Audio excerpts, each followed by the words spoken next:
પાટણ શહેરના હાંસાપુર રોડ પર રોટલિયા હનુમાન મંદિર નજીક આવેલી આયુષ્ય ટાઉનશીપમાં સીસી રોડના અધૂરા કામથી રહીશો પરેશાન છે।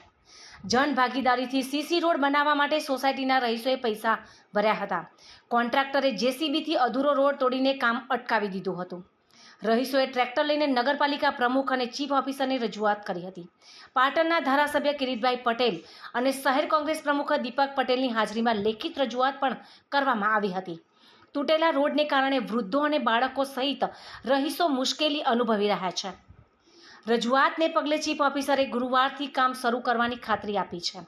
સોસાયટીના રહીશ દીક્ષિત પટેલે જણાવ્યું કે જો ગુરુવાર પછી કામ શરૂ નહીં થાય તો પ્રાંત કચેરી અને ગાંધીનગર સુધી રજૂઆત કરવામાં આવવાનું જણાવ્યું હતું। ટાઉનશીપના રહેવાસી સભ્યો આજે નગરપાલિકામાં અમારી સોસાયટીમાં જે આરસીસી રોડ બનવાનો હતો તે કોન્ટ્રાક્ટરશ્રીએ તોડી નાખ્યો।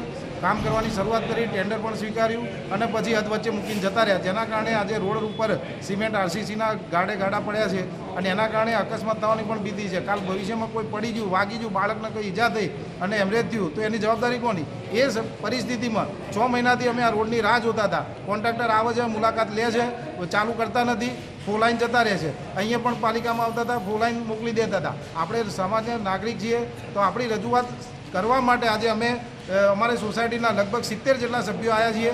એની સાથે અમને અમારા વિસ્તારના ભૂતપૂર્વ કોર્પોરેટર દીપકભાઈ તેમજ અત્યારે આપણા વર્તમાન ધારાસભ્ય કિરીટભાઈ પટેલે પણ અમારી પ્રશ્નને વાચા આપી છે અને ચીફ ઓફિસર સાહેબને વાસ્તવિક પરિસ્થિતિ પ્રમાણે કામ કરવાનું તેમજ